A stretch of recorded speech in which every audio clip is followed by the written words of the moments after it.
Dawncore don't. I don't think any of the players have played at an Ignite level to really know how to maneuver around these drafts that we're about to see, especially in the new meta.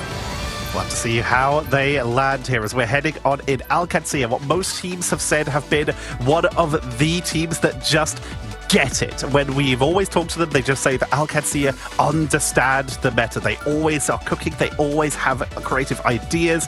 They are one of the most cerebral teams. Dawncore, they are here to prove themselves. Starting off, Mantis, banned out by Dawncore. Qadsiah not going with that potential triple strategist ban as the start. They start with the Luna ban, but starting to lean more into it as we go on, as Ultron will be removed. One-sided Luna, confirmed. Ooh, that's probably why they went for it so aggressively, right?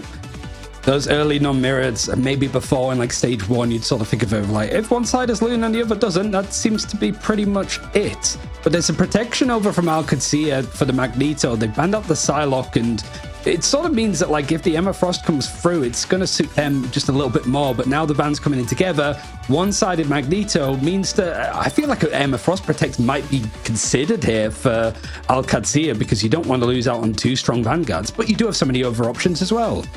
Another important ban to highlight here is going to be that Psylocke being removed. While we're starting to see her being played a little bit less due to the meta change, this is a hero that Ballas has dominated on in the past. It's the one they've always been putting on some of their best results. So it's a very sensible ban from Dawncore, showing that they have done their research going into this. But the question is, have they prioritized a target ban more than a current optimal draft ban?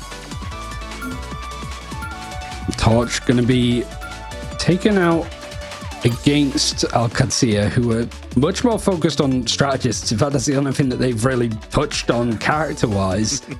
And it makes sense. Like, this is the more curious thing, I suppose. If Dawncore fall into any pitfalls of like, oh, we don't have this character, this means that the comp is just going to start to fall apart a little bit.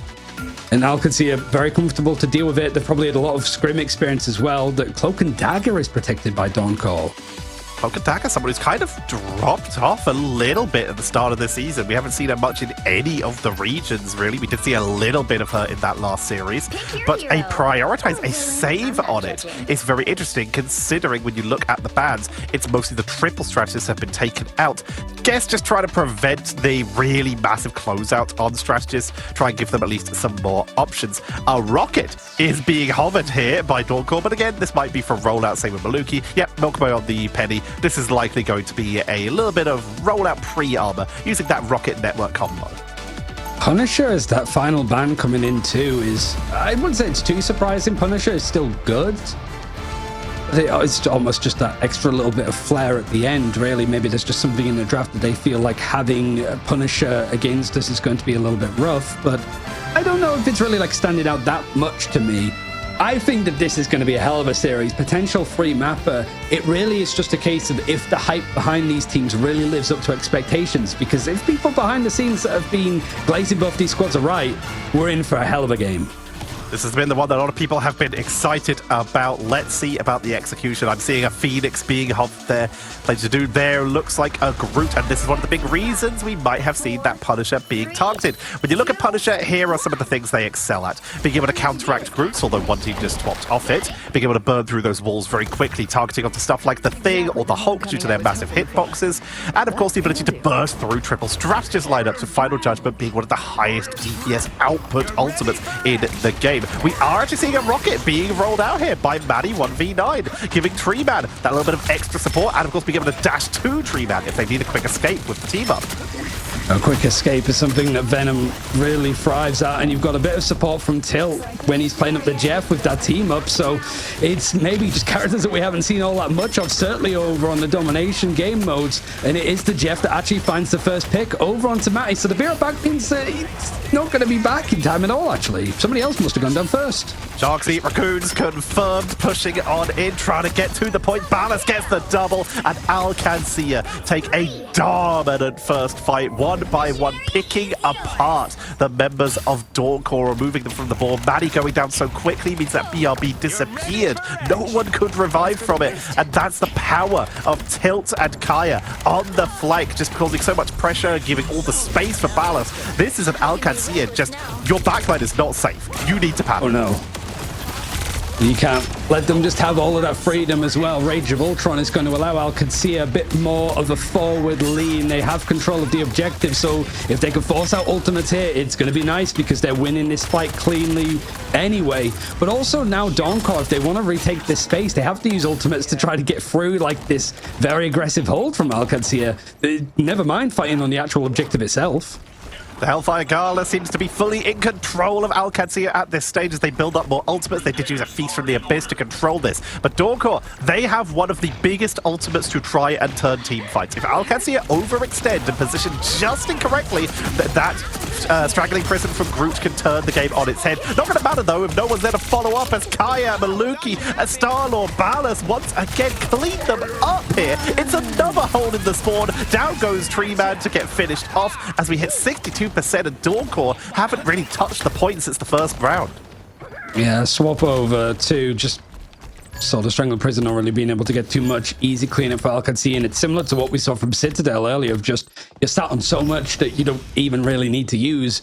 You got Lindstrom that started off that engagement with the Rage of Ultron. He's almost got another one, and it feels like no damage has been done, no ultimates have been really expended from Dawncore, and if they have, now that you've got the Soul Resurgence coming through from Tim, it's just getting onto the point. You aren't actually contesting it now, and it's at 90%.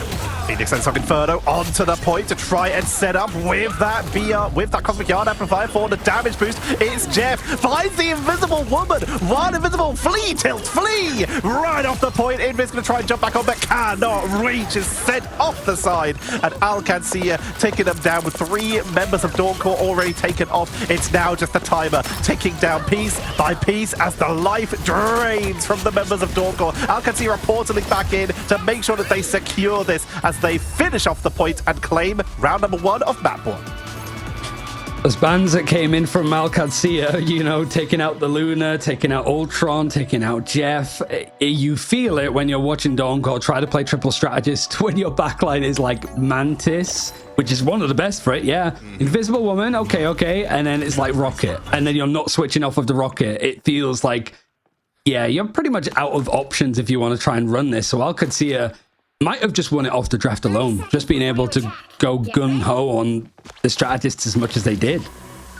Dawncore have options. The BRB is so useful in a lot of these situations, but they're just not finding the purchase that they really need with it. It looks like they might be swapping off, still leaning away from a triple strategist setup of their own, as by the looks of it, we're going over to a double duelist. I see a Winter Soldier and a Phoenix being hovered.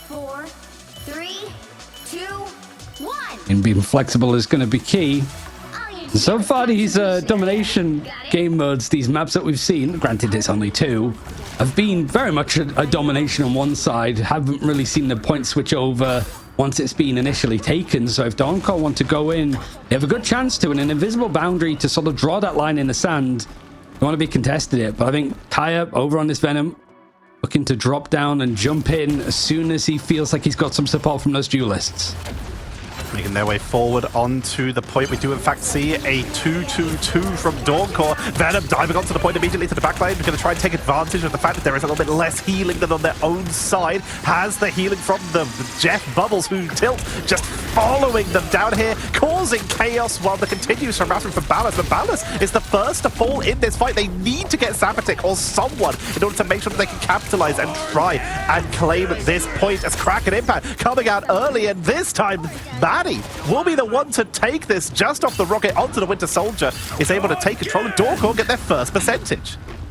Yeah, Maddie using up over on the Bucky ultimate. I really liked where Tilt's position was when he was supporting Kaya, but I think just because that fight ended up going for so long and really didn't scare Dawncore all that much outside of using that invisible boundary, it just provided enough space and an opening for Dawncore to find some picks and get into the enemy backline themselves. Qadsiah maybe just hanging around, loitering too much, and we have the symbiotic Shodan being able to sort of come through from Qadsiah. Kaya's managed to get a good amount of HP back on it, but no eliminations. Ensong and Fiona just trying to see if they can find a target, but everybody's tucked right behind the environment over on Krakoa that there's not too much they can do, and that was a dirty grab that came in over onto the Star-Lord, pulling him down.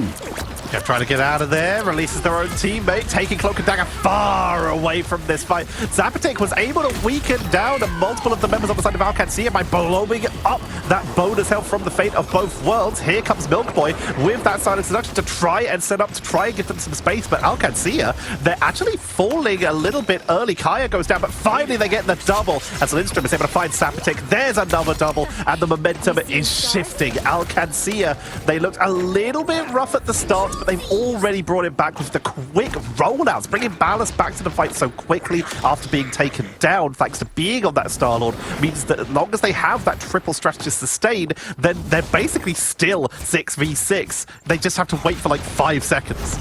For sure, like, it's just when it comes to the tech, you don't need to worry about it for Qadsiah. So, you know, a blip, something went wrong in that initial engagement on the second point, but they managed to able to get stuff back into their favor. For Dawncore, though, those ultimates that went and enabled that first fight to go so well for them are available again. Matty does have the Kraken's impact, and Invisible Boundary is going to protect this dive that comes through. Kaya, the Feast of the Abyss, is going to try to mostly keep himself going, but he can't quite escape this just reckoning that seems to be coming in from Matty in particular. This swap over to Bucky has done a lot to give them space. It really has. The extra crowd control is giving them so many opportunities to try and punish this Venom, which has been the massive linchpin in Qadsiah's lineup, but all of the damage is going to be trickling in. A lot of the distraction comes in from the Venom, Rage of Ultron comes in from above into the back lane to keep the strategist healing upwards, but Ballast takes down Matty, removing the main crowd control tool, and now it's Qadsiah's opportunity to do exactly what they've been doing and pick apart the members of Dawncore one by one. Ballast using the most of the bonus health that he gets from the flips now to keep control, and they're holding onto this Galactic Legend because they know they don't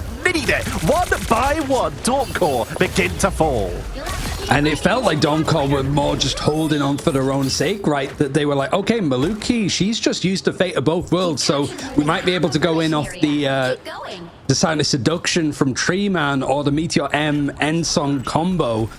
But that time seemed to wane. Honestly, though, because Dawncore got it to 99%, they're probably like, let's just reset. Like, we've got good ultimates to work with here. And now Milk Boy's trying to make sure that this Dawncore can't regroup. The Silent Seduction going to be used on the other side. And there with the combo, the charge in from Ballast, it's going to provide a little bit more percentage for Qadsiah. Dawncore were just expecting one good fight, and that's all they'll need. But now time is starting to look a little bit sketchy. They're running a little bit low, 78 to 99. Portals could be utilized for a little bit of a reinforce from anyone who has them available. Galactic Legend, they know they can afford to burn this because they need to buy every extra second they can. Meteor M finds nothing. It's Jeff. If they're able to get someone important, then this could be a huge turnaround, a huge wraparound. Where is Jeff going? But it doesn't matter as everyone else is absolutely annihilated. Full one's touching. No one's touching. That is Qadsiah taking round number 2 and the first game. Okay, there's a lot of really good stuff just in that final fight alone, but that is expected, right? Because Dawncore is such a well-disciplined team, you could sort of say, okay, we're at 99%, we have a lot of ultimates, let's just group up and take a good fight. But Qadsiah, they also follow that very disciplined, high-protocol book. They know that Dawncore want to set up with all of these ultimates, and they know it's 99%, so they just didn't let them set up. They just kept cycling their ultimates at such an aggressive, high-tempo rate. If they got them, they used them, because they didn't want Dawncore to really just get everything in the kitchen sink fired onto that point. It was really, really smart with how Qadsiah dealt with that, but they knew that Dawncore were going to try and play a smart game themselves. They really did. Dawncore did try to bring out what they could. They adjusted spectacularly well. Quite frankly, the Winter Soldier was the right choice. They had Emma, they had Winter Soldier. How do you deal with being Dove? You lock them down, you punish them. That was an Invisible Woman as well. An Invisible Woman. If the other options they could have gone that Thing, Penny, but Penny's just so not played right now. Even if it was a reasonable choice, no one has practiced on it really, so wouldn't really be realistic here. But anything to lock them down is going to be effective. They have the Winter Soldier, which knocks people out the air with Tainted Voltage, Soldier's Fist to really keep the lockdown, and of course that Bionic Hook to just try and punish. The problem is there was just too much momentum. Once Qadsiah started picking people off so effectively, they couldn't keep control of that point for long enough, even though that was far better than the previous round. Yeah, I mean, that was the main thing I was going to say for Dawncore here, is that this first point is left you know, a little bit of egg on my face, I think, because I've been sort of really talking about how this team, I've really enjoyed watching them. I've really enjoyed watching them improve. But at first point, just it seemed that nothing was really synergizing. There was nothing coordinated. But this second point, certainly that fight, how they played around the invisible boundary to then go in and allow some space for Matty to go in off the Kraken's impact. There was some nice stuff there, honestly. Some good fights traded on either side. But I just think that experience, and honestly the experience with the draft too, seemed to just give Qadsiah the edge. Very much agree. And also, what a debut on the Ignite stage for Ballas. Well, we have seen them play in MRC, like we already said. We actually had the joy of casting that one a little bit ago, which was very delightful. But finally seeing them execute on this stage was so entertaining to see. And having one of their main characters banned out and then pulling out a Star-Lord game like that, mwah! And they'll have plenty more opportunity to show us what they can do, as we're going to be heading to a break while we get set up for game number 2 between Qadsiah and Dawncore.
Qadsiah surprised us a little bit, impressed us for sure with how strongly they finished from Marvel Rivals Championship a couple of weeks ago now. But this is like the eyes on the prize. What can this team that's been donned as the most improved potentially in the off-season, how can they deal with a squad like Dawncore that honestly have had similar praises and compliments attached to them? Now that we get to some of these other game modes that aren't King of the Hill based, though, Techa, oh, I can't wait to see some of the mind games that might come into play here. We've already seen that Dawncore have the ability to adapt correctly. They actually took it all the way to a 99 on point number 2 once they had adapted, but they took a little bit too long. It was too late. Qadsiah were already able to retake control. If Dawncore can speed up their reaction time a little bit in terms of how Qadsiah are playing, then I think there's a solid chance that we could be heading to a map number 3. But for now, Qadsiah hold control as we head into our draft for Spider Islands. Once again, EMEA copying Asia and China. We're starting to lean a little bit more heavily onto the Tokyo map. What I would naturally assume is like, okay, yeah, Midtown and Yggdrasil's Path tend to be a little bit more bunker facing. And sure, Spider Islands is more known, I suppose, for these like aggressive spawn or holds, but you can't cheese it as much as some of the other like pure payload maps. Same with Araco to an extent, but you have a little bit more option there. But this might be just the picky poison approach, and when you look at the Mantis and the Strange being taken out by Dawncore, yeah, you can start to understand a little bit as to why. Starting to figure it out a little bit here. The Strange to prevent the reinforcements. Are Dawncore going to lock it in as the one-sided of their own? No. They lean more heavily into Magneto. This allows them to pick more of a solo duelist to be more of a bit of a hyper carry, and also to try and break heavy suppression spawn holds. There are a couple versions of a spawn hold, the triple Vanguard, triple Strategist, and of course the versions with stuff like a Punisher, where you set up as much sustain on Punisher as possible, put him in a culling turret, and then you siege the door, and then everyone has a bad time. Adam on one side and then 3 bans in a row for Qadsiah. I wonder what kind of characters they're going to be taking out, considering that we saw the likes of Jeff, Ultron, all been taken out, Luna too a little bit. Feels like if Dawncore are not careful, that if they want to run triple strategist, that backline is going to look a little bit somewhat limited. Are Dawncore going to protect the Jeff? They did run a bit of a triple strategist last time, but it was with Rocket. So now, do they protect the Jeff to open up the possibility for themselves, or are they just, nah, triple strategist ain't for us? They protect Jean Grey. The Phoenix enters the fray. Phoenix Psylocke is a composition that was really starting to dominate at the end of last season. So Dawncore perhaps leaning on something a little bit more comfortable at this early stage, but they do lose Emma, losing that combo with Magneto and potentially that Psylocke. Seems to be a main thing too, and maybe it's a little bit just like on the nose, but that Meteor M and Song Inferno throwing a bunch of damage at one spot and just breaking breakpoints of no matter the healing up against the Comet Revival. I mean, this is where I wish Moxie was on the broadcast, because she could be like, if you manage to get the damage boost here, you'll be able to sort of break that healing per second that Comet Revival now gives. But it feels very much like Dawncore going for a straightforward and understandable enough strategy, but it's very coordination focused. That's the main thing that's tricky. And you're playing Ignite for the first time against a team that is a lot more comfortable and confident, and probably more coordinated too, because that's just what Qadsiah are known for. I'm really curious to see how that combination of Jean Grey and Magneto is going to work. We will have to see. It's a one-by-one shot, as we have seen repeatedly. Are Dawncore going to go for this triple Vanguard, triple Strategist composition, as we saw that they lead a little bit away from triple Strategist when needed onto that first map? Whereas Dawncore, what kind of spawn break are they going for? Is it going to be just something sieging out the door, like say a Moon Knight or a Punisher or even a Squirrel Girl, combined with the damage boost from Storm or Mantis? Or will they in fact be going for something a little bit more aggressive, just try and go for the opportunity of speed that has been afforded to them? You got options, and I think that's at least a nice thing that we've seen from the game so far, is just there's a lot of flexibility still to be grabbed. It's not just you have to run triple Vanguard, triple Strategist all of the time in these kind of game modes. You do have some like flexibility, and if you're good enough as a player, you can make that work. You see the Wolverine just actually dive in, trying to catch people by surprise, but he is kind of forced to dive out. Milfoy, one of the Vanguard players, actually trying to go for more of a cheeky grab onto Dawncore on this defense. He switched back over to the Emma Frost, and you've got the Moon Knight and the Storm set up from Qadsiah, similar to what we saw from Citadel. I really like that. Trying to go for something that can try and deposition a heavy Vanguard on a spawn hold isn't a bad idea. We've been seeing a lot of teams potentially look at stuff like Wolverine to just try and separate people on defense and get some early pickups, but being able to just do that while you're next to your spawn door and then swap onto something more viable, extremely effective as Dawncore get melted. Qadsiah, they've already built up the Hand of Khonshu. Storm is also at 69% already on that Omega Hurricane, and they begin their push with their 2-2-2. The pole play is going to come through. There's not really going to be an attempt for Qadsiah to try to disrupt that other than just stick the Hand of Khonshu on top of it, and that is frankly enough. 3 people go down, whether they came through the door or not. I don't think Dawncore even had the opportunity to build up one ultimate, never mind use them. And Qadsiah, yeah, the Hand of Khonshu deals with stuff nicely. The Cloak and Dagger just keeping people alive and topped up, but look at what else is about to be ready. Omega Hurricane and then a Strangling Prison from Kaya. If Dawncore went to this map hoping to first point hold as much as they can, it's not really worked out. Visible boundary as well, meaning that Omega Hurricane is going to be protected. An offensive Omega Hurricane, because they know they're about to swap off this storm potentially right in the choke point. Harassment to the backline, but realizing that they are now separated thanks to a group wall from their team. They are forced to retreat without finding a single elimination. Straggling Prison, though, setting them up. Group wall, splitting the team in 2 minute damage output is good, but the healing coming in from Dawncore. It's keeping them up. They lose Sapatic, they lose Tim, and it's another team wipe. Qadsiah take control, break the point, and point one is already theirs. And honestly, they would look like they were going to swap off Storm, but okay, they do. But I was about to say, the 78%, are they going to? Look at the ultimates that Dawncore still had to go into that fight to try and stall it. I think they did a really good job to stall it, considering that Omega Hurricane was pretty much thrown into them whilst they were setting themselves up.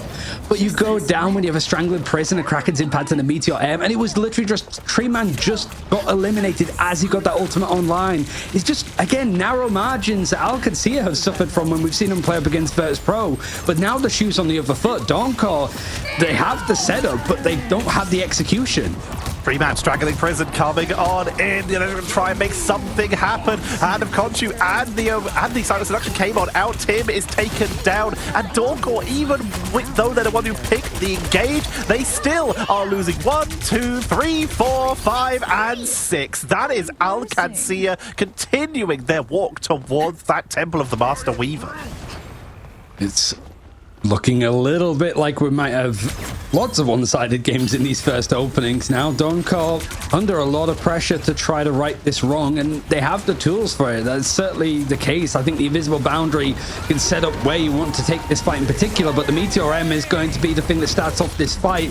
Kaya is going to actually go down. He had the Strangling Prison, but holding on for Qadsiah as the Galactic Ledger for Ballas is more used to help deter the fight as he goes through. He's very lucky to be alive. In fact, no, he goes down anyway. So now Dawncore take a really good engagement. That Kizaru ultimate that came in the Meteor M, enough to gain control on this defense.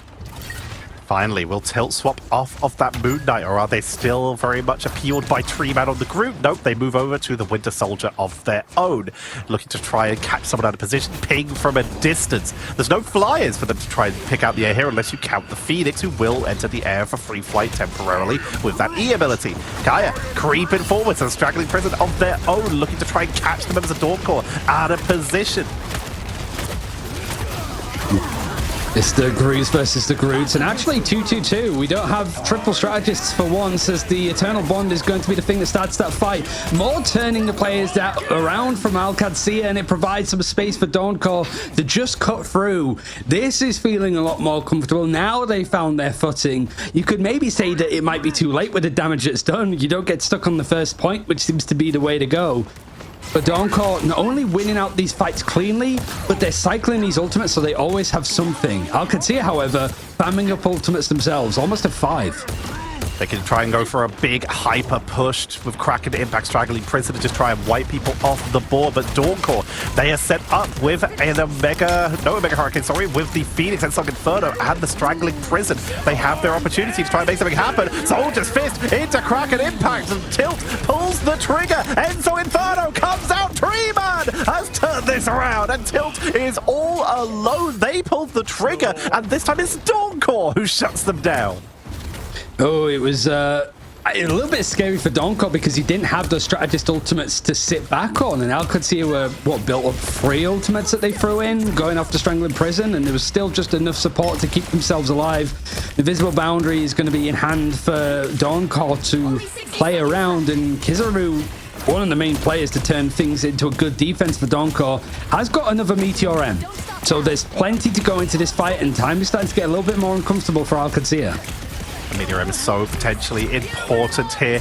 Invisible Boundary at the ready as well. Milk Boy trying to just burn the ultimate early, trying to force out that strategist ultimate, force out any mistake. Frosting gets dropped low, but healed quite quickly. Safatig is just surviving, forced to flee as Kaya will be the one who is punished after diving into the backline to set that up. Tilt onto the Ultron, already charged up with the range of Ultron as they moved over to that triple strategist we were talking about earlier, setting themselves up for maximum sustain to try and melt through these backline members. But Froston, if they can land any of these tasted vultures onto Tilt, they could punish them effectively as Range of Ultra comes on out. Invisible Boundary is forced out. I mean, the Rage of Ultron, I think both these ultimates are quite cheap to sort of build up. It's not going to be the main focus, but Dawncore, it's that you have a lot to work with. Meteor M looking for the right kind of focus, and you've got the end song starting to come through, at least on the other side. Ballast waiting till the last second. The explosion of damage isn't able to get much over the Milk Boy that I think just gets knocked off of the map. Forced to reset for now as Dawncore is still, now as overtime is starting to expend for Qadsiah, able to be coming out on top. Numbers advantage very much into their favor, and you've still got the Kraken's impact picked up from Frost, and he's going to use it instantly. The boundary is shut down, taking Maluki off the board. Ballast tried to swap over to the Star-Lord. They also brought out Captain America to try and reinforce from Milk Boy. But Qadsiah, they just couldn't break the siege. Beautifully done. And Dawncore, like you say, it's not the 0.1 hold that they would have been hoping for. But they have basically made it impossible for a tie. It's still technically possible. You can tie on Convoy and Convergence, even before getting triple caps.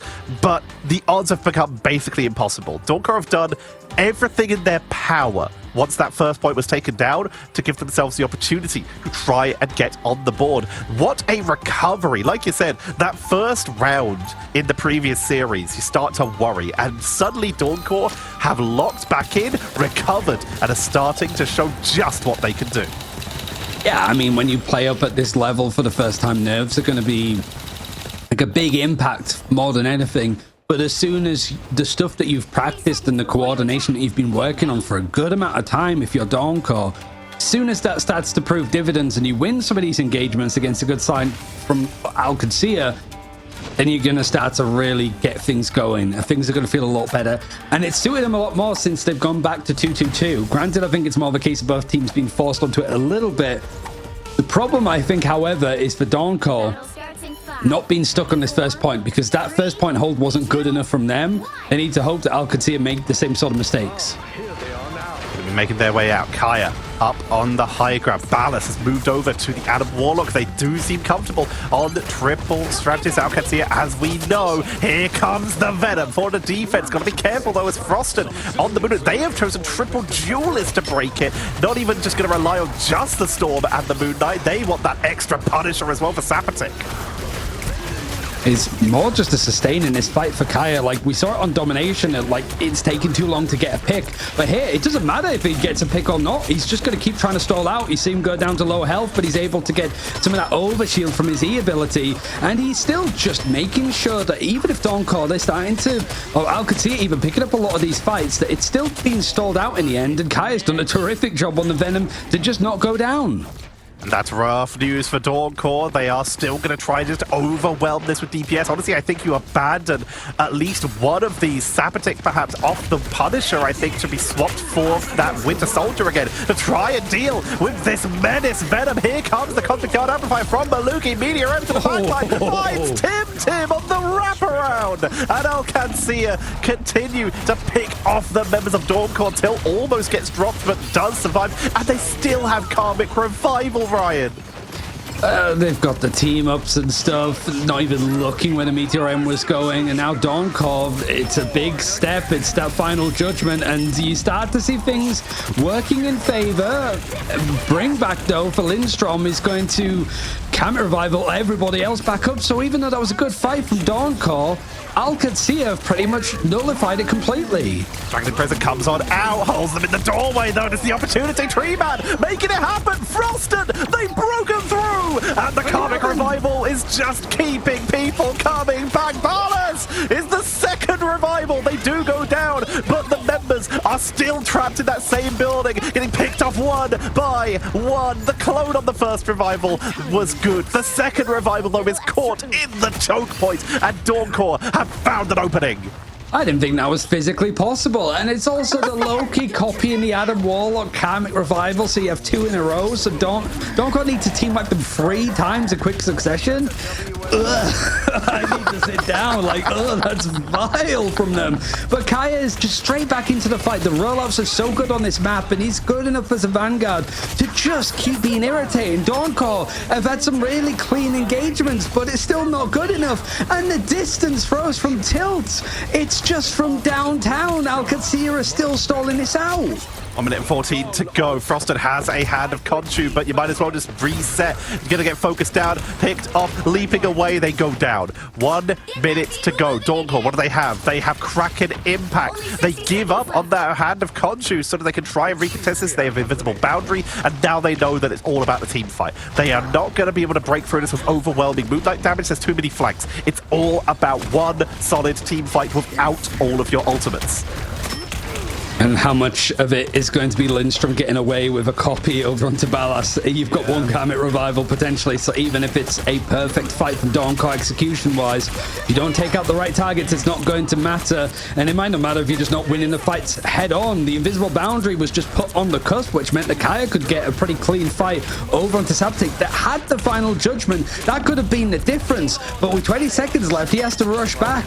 Yeah, at least Ballas goes down, but it's just that casual element of his kit being able to self-resurrect that means that now both Comet Revivals could be ready and available for Qadsiah now. Lindstrom has to burn it now because he's about to run out of that God of Mischief, so he just pre-drops it, facing the Abyss with 3 seconds remaining. Final Judgment is eaten alive. Sabotage falls, and now it's the slow trickle of members from Dawncore trying to reinforce. There's still another Comic Revival on the side. It's as good as over. Ballas takes out Tim. Tree Man gets tilt. BRB brings back tilt. Comic Revival again. And Qadsiah sit united on the point as Dawncore, one last portal, one last chance. Angela is picked but doesn't even make it out the door as Qadsiah hold Dawncore and take the series in a 2-0. Okay, yeah, flat out, you can't allow having a Loki and an Adam Warlock on a payload map like this. That is foul. And then having to be and you've got Strange being banned out. Imagine if you had him still in there. That's just nasty. Yeah, it's just you no time apart. You're basically always alive. But Qadsiah, this is the kind of performance that you want to see from them. Actually, pretty much come out of the gate swinging, much like we've seen from the likes of Citadel and stuff. And really, when we were frankly nitpicking some of the stuff that Qadsiah did in previous tournaments and in previous games, it was against incredibly tough competition like Virtus Pro, like Chopped, etc. Against teams like Dawncore that still have room to grow and they're still a little bit green and rough around the edges. Qadsiah winning this cleanly, I think, says a lot about how far that team has come. But we've got to say, the fact is, while it was a clean win, it's not due to lack of trying on Dawncore's side. They actually played insane. You were hyping them up, and for good reason. There were so many moments where they were able to turn that around. A lot of that, I think we do have to just give a big shout out to Tree Man. We love Tree Man, not just because their name is a pun, but also just because of how effective and how crazy good they are on this group. They're the one who set up that first form break, and they're the one who nearly recovered that for their team. But the pressure on the backline for Qadsiah in that second round from that Venom was just too much to deal with. Kaya doing so much for Qadsiah on second round. Yeah, I think for both these teams, it's almost the Emperor Palpatine. I'm watching you with full attention, or best interests, I suppose, because it did feel like for both these squads, there's so much improvement already and playing up against each other. It was just that experience. I think that edge of playing on mirrored bands and stuff, maybe having a better smell of what the meta was looking like and being able to pull out combos like we just saw. it's always tough, that debut opening game, because you don't really know what the teams around you are doing or are planning to use against you. But at least you have a little bit of time to work with Dawncore before you play again on Sunday to keep your spot in Ignite for the time being. It's funny that you mentioned Emperor Palpatine, because it was very much... You also mentioned that Adam, Warlock, Loki. Somehow Qadsiah have returned. They just keep reinforcing over and over again. It's exactly what you said. Imagine if they had Strange. This spawn hold strategy, we saw it really start to become a thing. It was played a little bit before Ignite, but it started to become a thing in Stage 1. And we would see people do it with like pennies, we'd see Punishers. It's evolved into this triple Vanguard, triple Strategist, where it's just maximum sustain, portal back with Strange. Now it's evolved again into double Karmic Revivals, because Adam Warlock actually has a lot more sustain than they did last season. One, just due to the cooldown reduction being added also to their Cosmic Cluster, but two, the bonus health on Karmic Revival itself, meaning those revives are a lot safer to get away with. It is just so much more effective for those defensive setups. Yeah, how could two characters that just got nerfed be that filthy together? You know what I mean? Like, it feels like, how have they fallen upwards, right? Because it's just a change in, like, the stock, I suppose, of it. But I am curious, because everybody's got to know and expect to see that now. You sort of heard glimmers about it behind the scenes, but now it's like, okay, how do you deal with it then? Do you just deal with it in the draft, or do you have certain comps? Because we did see, like, Triple Duelist tried to be used from Dawncore. Was that the wrong theory? Was that the wrong approach? Was that just the execution wasn't as good as it could have been? That's the stuff I'm really excited to see, of like, okay, if that's something that we see from a lot of teams on any payload maps, what's the answer to it? It's a very good question. You know what? Maybe we have someone to ask, as Milk Boy will be our interview today from Qadsiah. Milk Boy, for starters, congratulations on your first win in Stage 2 of Ignite. How are you guys feeling, especially now that you're coming in with almost the same roster, but with a new player jumping in? You know, we're feeling great. This new player, he's nuts at the game. He's nuts, like, mechanically. We're feeling really confident. I think we can do good stuff in the next game. Just win. You had a really good showing, I think, at like MRC like a couple of weeks ago. Like, we got to show you a bit on broadcast and stuff, and like, when you guys look good, you look amazing. Like, some of the cleanest stuff that we'll see out of our rivals. Like, what was the stuff that you took out of like MRC once you had like lost to Virtus Pro and sort of went down in the losers bracket on the last couple of days? Did you get everything that you wanted out of playing MRC, just to get some more like experience and reps in and really prepare for Ignite? Yeah, it's nice to get some official experience with like the new roster and stuff, so that was nice. We weren't like really happy with the placing that we got in MRC. I think we should have gone higher, but otherwise I think we got a lot out of it. I think it was really good for us, that MRC, especially getting that official experience with Ballas now on the team. So yeah, so a lot of teams have been hyping you up in Stage 1, and now going into Stage 2, you're coming in once again with already a very effective performance. Obviously, last season, you did not make it out of group stage. This stage, I assume that is the goal, but looking ahead to those global finals, have you guys been doing what some of the other teams have been doing in scrimming against international opponents? Yeah, not as much as other teams. I think we scrimmed more international opponents last Ignite, but we've been scrimming a bit of NA, like here and there, but I think we've been mostly sticking to EU scrims at the moment. I'd like to get some more NA scrims going though. I think it's really fun playing against the NA players, just to see what they're playing like, what's what's the meta over there and stuff. Yeah, speaking of the meta, I gotta say, it's not even a question. It's just the Adam Warlock Loki copy combo is just mean. It's dirty. It's just like not safe for life, I don't think. But like, I think for you in particular as well, because you're on Dusty for the Invitational at the start of the year. Obviously, Qadsiah last stage wasn't really able to get too much time in like winners interviews and stuff. Like, for you as a Vanguard player, what has been the thing that you've improved at the most? Because you've been grinding, frankly, and I think everybody said about you and the rest of your team that the improvement that you've made, certainly with the addition of Ballas, has been tremendous. Yeah, for sure. Wait, sorry, can you say that again? It's like, what have you improved at as a Vanguard? Like, what has been your focus on how to like be a stronger player? Personally, I've just been trying to be as flexible as possible. Like, I want to be ready to play every single tank. Like we never know what's gonna be meta, you know? Like if I'm playing Emma, if I'm playing Mag. I used to play a lot of Hulk and Venom back in the day, so I'm still playing a lot of Hulk and Venom, and I'm grinding Angela in ranked right now. I'm only playing Angela. She's way too fun. She's so fun. So yeah, I think the main thing that I've been focused on is just being super flexible and also working on my communication. Just having really good comms is really important. So that's something I've been focusing on as a Vanguard player, because I feel like the Vanguard players have to have really good comms, you know?